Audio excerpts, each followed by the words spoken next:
Nós, a Europa, tem a ver com a Europa, tem a ver consigo. À sexta, uma reflexão sobre a atualidade europeia. Esta tarde converso com Marco Teles, coordenador do Europe Direct Madeira. Boa tarde. Ora, boa tarde, Marta. Vamos desde já deixar o convite, uma vez mais, se quiserem participar neste programa, colocando sugestões ou questões, podem fazê-lo enviando um e-mail para nós@rtp.pt.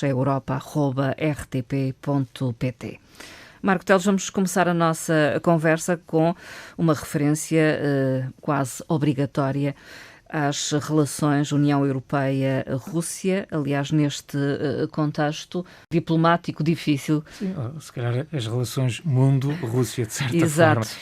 Realmente uma semana um tanto ou quanto surreal, primeiro com anúncios de datas de invasão da Rússia à Ucrânia. Entretanto, pelo meio, um anúncio por parte da Rússia de uma retirada de parte das tropas que não convenceu a NATO, acho que não convenceu ninguém, na verdade, e agora, ainda hoje, um anúncio, por exemplo, de exercícios militares amanhã, no sábado, portanto, com a presença do presidente Putin, que irá verificar esses mesmos exercícios. Portanto, andamos neste impasse há já algum tempo e de facto, esta semana, o Parlamento Europeu pronunciando sobre o assunto, uma vez mais, aqui o apelo dos eurodeputados é para que haja uma resposta unida e uma manifestação clara de apoio, obviamente, à Ucrânia. Não é? E sobre este tema pronunciou-se a Presidente do Parlamento Europeu. Sim, acho que a posição aqui é unânime. Roberta Metsola. Exatamente. A Presidente do Parlamento Europeu sublinhou por diversas vezes a solidariedade do Parlamento para com o povo da Ucrânia. Também, ainda esta semana, o Presidente do Conselho Europeu, Charles Michel, referindo-se a esta situação, referiu o comportamento agressivo, ameaçador por parte da Rússia, referindo que, obviamente, esta é uma situação que ameaça a estabilidade e a integridade da própria Ucrânia, que põe em causa a paz, que a segurança na Europa, o sistema internacional e, portanto, o que é que sobra em termos de, no fundo, de estratégia de ação? Sim. O que é que vão fazer? No fundo, é mais do mesmo que tem sido feito, que é, por parte da União Europeia, trabalhar com os parceiros internacionais e com os aliados. Isto é uma situação que se resolve de uma forma unilateral. No fundo, através também da diplomacia, desanuviar as tensões que têm-se criado ao longo deste processo. Naturalmente que a União Europeia, um mecanismo de resposta a uma eventual invasão russa, passará sempre por sanções económicas também contra a Rússia.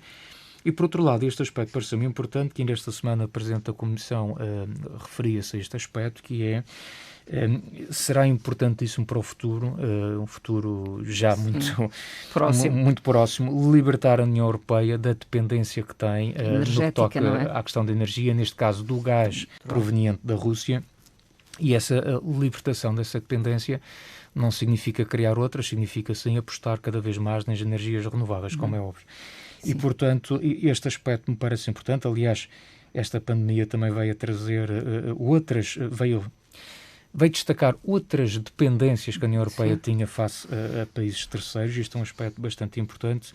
E, por outro lado, contrariar, aliás, chegou-me esta semana em alguns debates, andarmos à volta desta ideia de certa forma, de justificar, porventura, este comportamento da Rússia com aquela velha ideia das esferas de influência, como se nós ainda vivêssemos no período da Guerra Fria com dois blocos. Quer dizer, não faz sentido absolutamente nenhum, nesta altura, falarmos nessa matéria. Obviamente, a Ucrânia é nem mesmo livre. Quando a Ucrânia diz querer, ou manifestou a intenção de aderir à NATO. Claro que não faz sentido. A Ucrânia é um país livre, soberano, que tem toda a legitimidade de poder eventualmente pedir para aderir à NATO. Não é algo que a Rússia possa ou deva impedir, não faz sentido nenhum e, portanto, obviamente que o incómodo, aliás, dos russos é precisamente esse, não é? Olhando à Ucrânia, a Comissão decidiu por um pacote de assistência macrofinanceira de emergência a este país. Exatamente. É um pacote financeiro, no fundo este apoio financeiro não vem de agora, quer dizer, já existe há algum tempo, recorre-se já não esquecendo que em 2014 houve a situação da invasão russa. Da Crimeia, não é? Da Crimeia, exatamente, e portanto A Ucrânia tem seguido um percurso muito particular desde essa altura e, portanto, este apoio financeiro tem aparecido, sobretudo neste contexto, e que agora está reforçado, neste contexto de incerteza geopolítica e todos os impactos que isso pode ter na economia deste país em função dessa incerteza. E, portanto, o que a União Europeia vem colocar agora à disposição é um valor de 1.200 milhões de euros que irão ser disponibilizados à Ucrânia sob a forma de empréstimos a longo prazo e em condições naturalmente muito favoráveis, numa fase inicial com a libertação de uma primeira parcela de 600 milhões de euros e depois o restante numa tranche posterior, mas como forma também de ajudar o povo ucraniano. E, aliás, isto foi uma proposta discutida e votada no Parlamento Europeu e que recebeu a maioria dos votos, a grande maioria, a esmagadora maioria. No passado dia 15 de fevereiro assinalou-se o Dia Internacional da Criança com Cancro e, tendo isto em mente, o Parlamento Europeu aprovou uma série de recomendações, uma estratégia europeia de luta contra o cancro.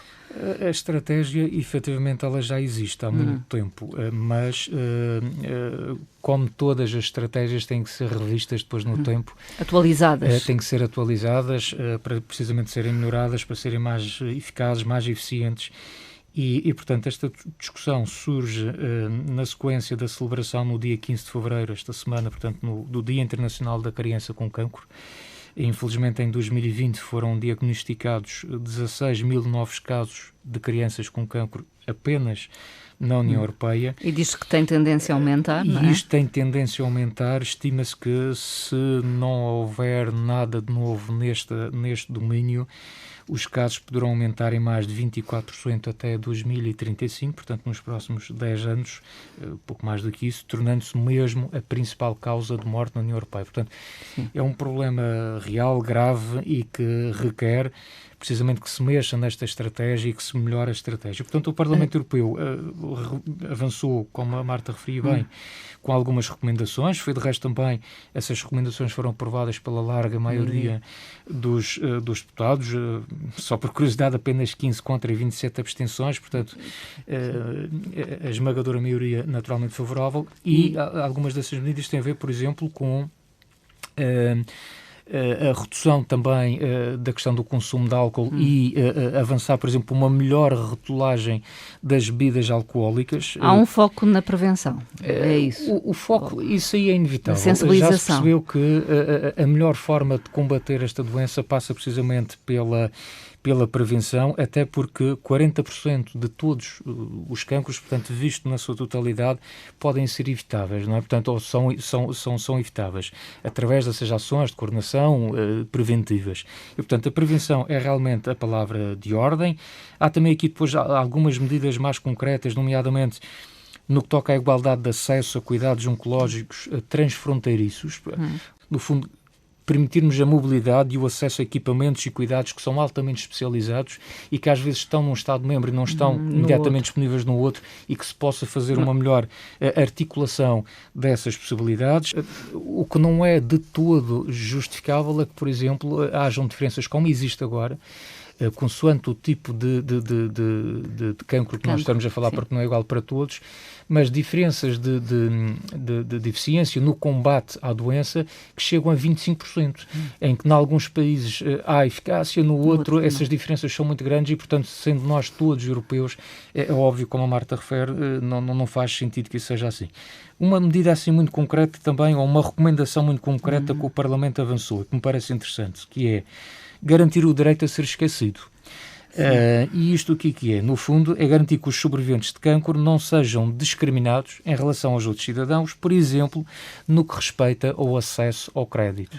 E, portanto, aqui o Parlamento anuncia uma medida concreta, que é, o mais tardar até 2025, segundo a proposta do Parlamento, garantir que todos os Estados-membros possam assegurar este direito de ser esquecido a todos os doentes europeus 10 anos após o final do tratamento ou até 5 anos se essa situação ocorrer antes do doente fazer os 18 anos de idade. Portanto, essa é uma situação que ponha em causa ou que acentuava as diferenças entre cidadãos fruto da doença.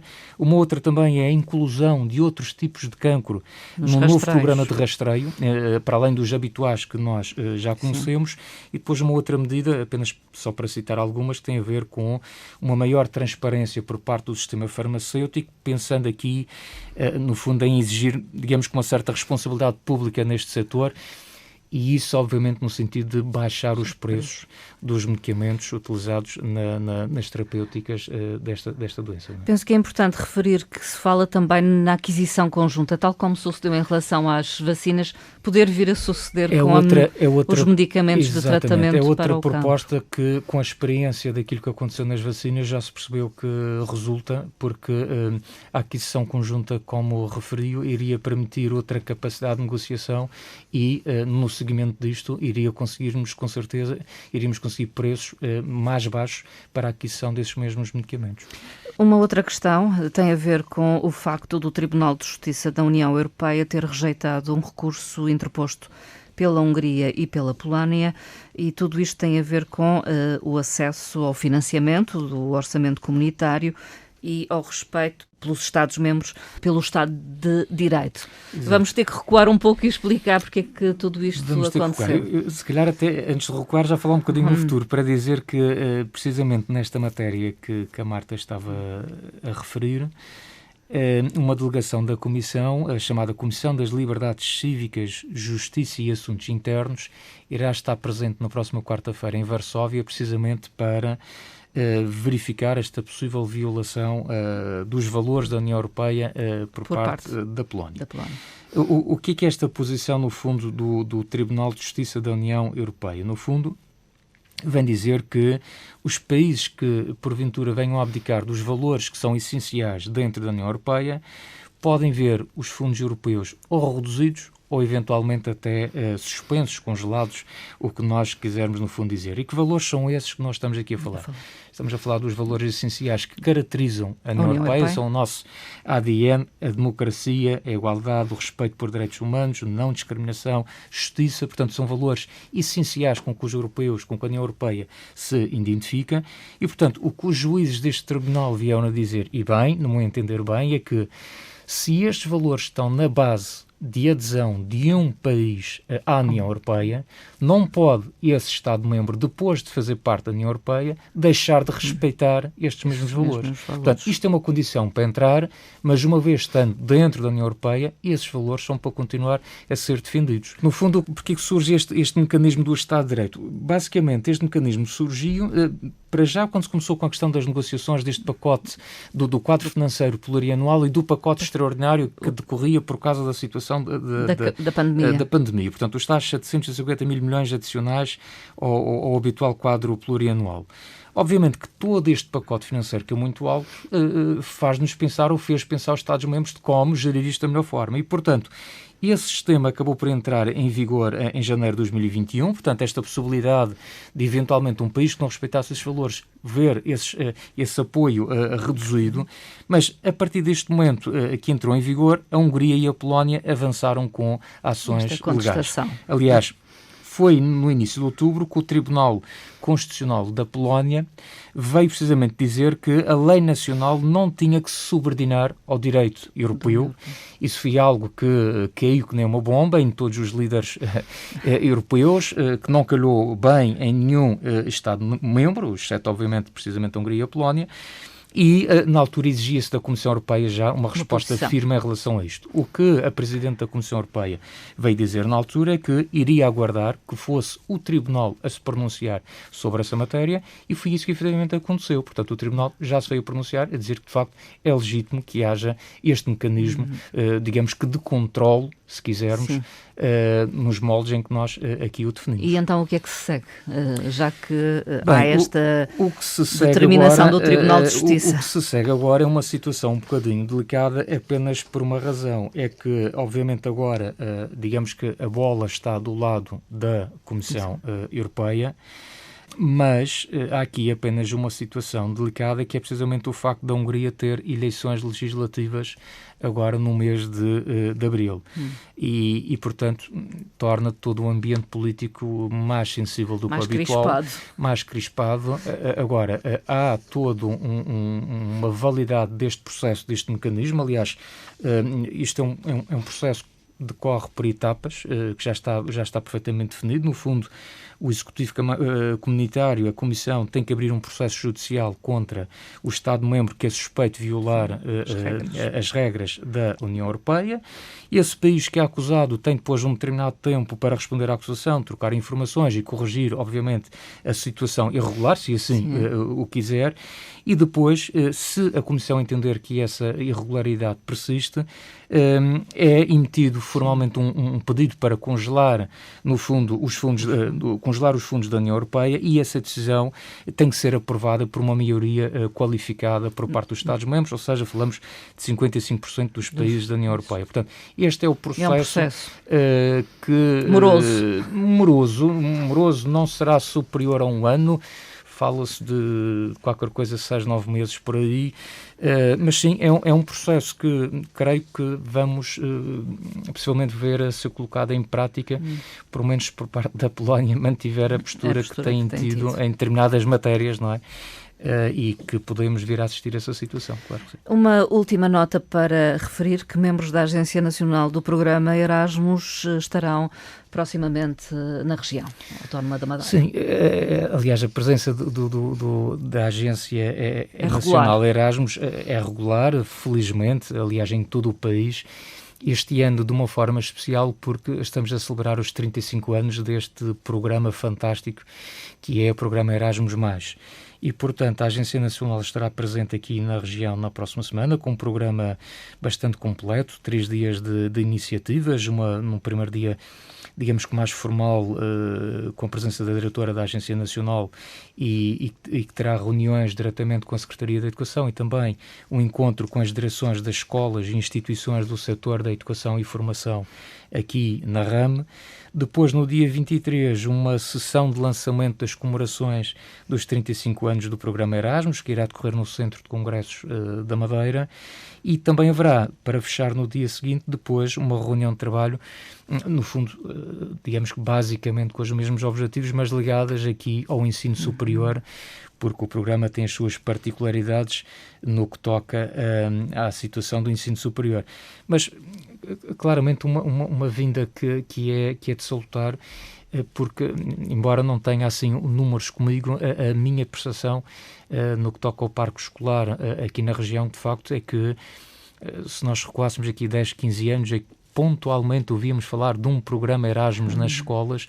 Hoje eu diria quase todas as escolas, se calhar todas, também não posso afirmar, não tenho os dados, mas ouve-se com muita frequência programas de mobilidade, por exemplo, de alunos estrangeiros que estão cá na região, ou de alunos daqui da região que foram a países estrangeiros fazer uma visita. Ainda esta semana temos a oportunidade de acompanhar um grupo de Erasmus de uma escola secundária, que tinha participantes da Turquia, tinha da Roménia, tinha da Grécia, da Itália, e eu devo dizer que acompanhei durante o dia essa visita, e os estudantes e os professores que os acompanhavam estavam absolutamente fascinados com a beleza da nossa ilha, com as paisagens que viam, até porque o projeto que estava por trás dessa vinda tinha a ver com a sustentabilidade, o ambiente, e eles estavam absolutamente fascinados com aquilo que tinham encontrado aqui na região. Portanto, são ganhos, certamente, aqueles que decorrem do programa Erasmus. É um projeto, uma estratégia win-win, ganham eles e ganham também os alunos madeirenses que depois vão fazer a visita. Marco Teles, concluímos. Muito obrigada pela participação. Muito obrigado, Até à próxima conversa. Obrigado.